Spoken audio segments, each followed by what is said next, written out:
ఈ రోజే డౌన్లోడ్ చేయండి. మీ ఫేవరెట్ షోస్ చూడండి.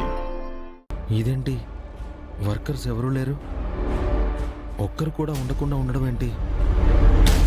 ఇదంతా చూస్తుంటే వీళ్ళు కావాలనే చేస్తున్నట్టుగా ఉంది.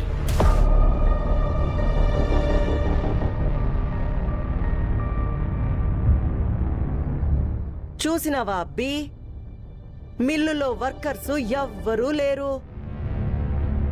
ఇప్పుడు ఎవ్వరూ లేరని లోడ్ పంపించకుండా ఆపితే కంపెనీ పేరు పాడైపోతుంది. సరుకు ఇయ్యాలే పంపకపోతే పరువు కూడా పోతుంది, కంపెనీకి నష్టం కూడా వస్తుంది. అందుకే ఆ మిగిలిన సగం లోడ్ కూడా ఫినిష్ చేసి లోడ్ పంపించి కావాలంటే లీవ్ తీసుకో. సో మిస్టర్ జనరల్ మేనేజర్, ఇప్పుడు నువ్వేం చేస్తావో అది మాకు అనవసరం. ఆ లోడ్ డెలివరీ చేయాల్సిన బాధ్యత నీదే. అదెలా వర్కౌట్ చేస్తావో అది నీ ఇష్టం, కానీ మాకు సరుకు వెళ్ళాలి. That's it.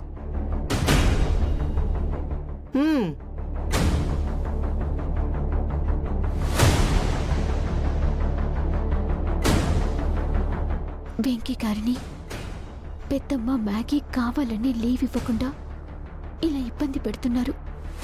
పాపం అక్కడ వెంకీ గారి అమ్మగారి పరిస్థితి బాగోలేదు.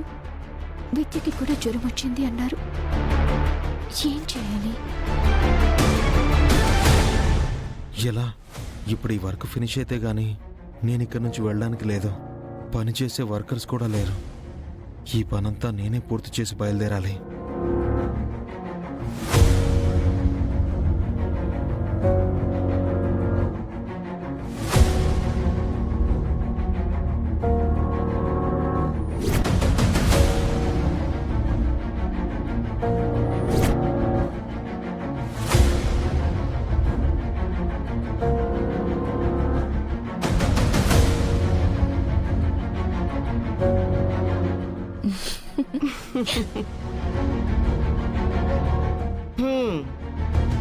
చెప్పాను కదమ్మీ, వాడి ఎవ్వారం తేలుస్తానని.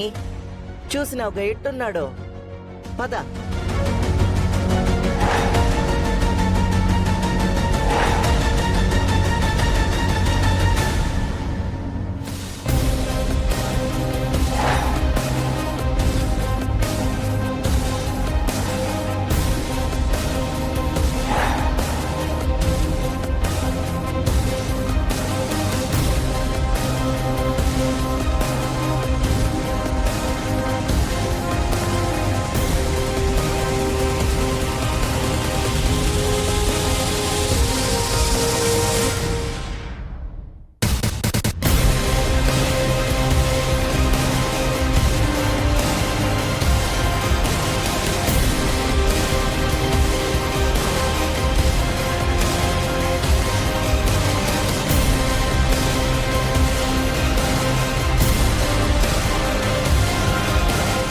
వెంకీ గారు,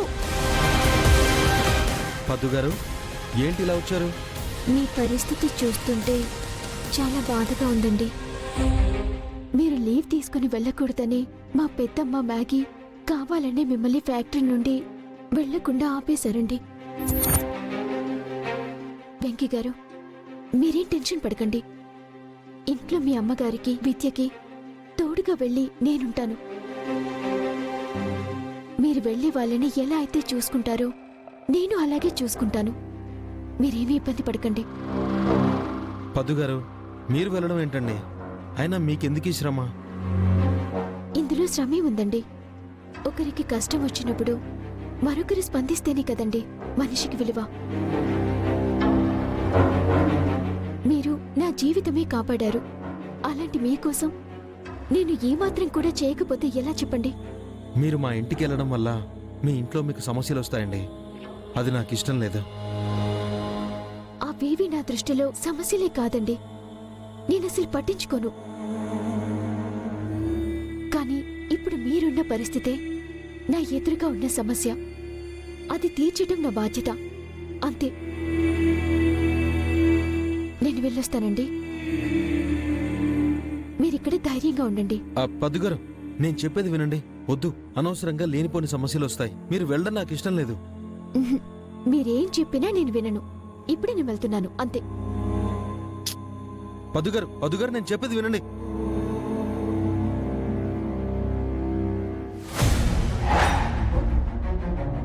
అమ్మ పొద్దు, నువ్వు అందరి కళ్ళు కప్పి ఆ వెంకీగారింటికెళ్ళి సేవలు చేస్తావా? ఇప్పుడే ఈ విషయాన్ని అమ్మగారికి మోయకపోతే చూడు.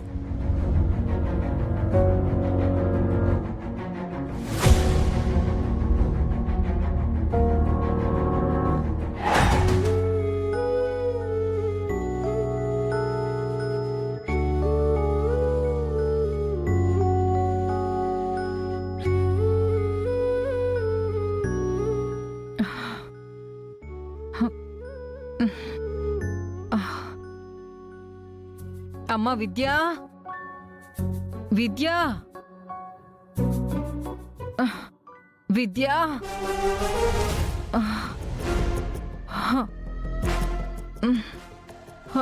విద్యా, విద్యా,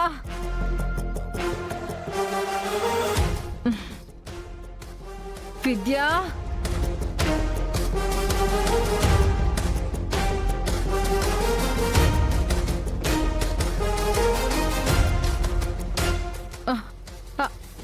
అయ్యో అయ్యో, కొంచెం ఉంటే కింద పడిపోయేవారు కదండి. దాహంగా అనిపించిందమ్మా. మంచినీళ్ళు ఇవ్వడానికి విద్యను పిలిచాను, కానీ దానికి వినపడినట్టుగా ఉంది. ఇదిగోండి.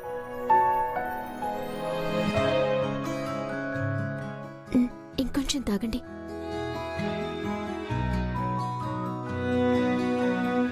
విద్యకి జ్వరం వచ్చిందండి, పడుకుంది. జ్వరమా? అయ్యో విద్యా, అయ్యో లేవద్దు, కూర్చోండి కూర్చోండి. అయినా నువ్వేంటమ్మా ఇక్కడ? మిమ్మల్ని చూసుకోవడానికి వచ్చానండి. మీ ఇద్దరికీ ఒంట్లో బాగోలేదని వెంకీ గారు చెప్తేనే వచ్చాను. అమ్మా,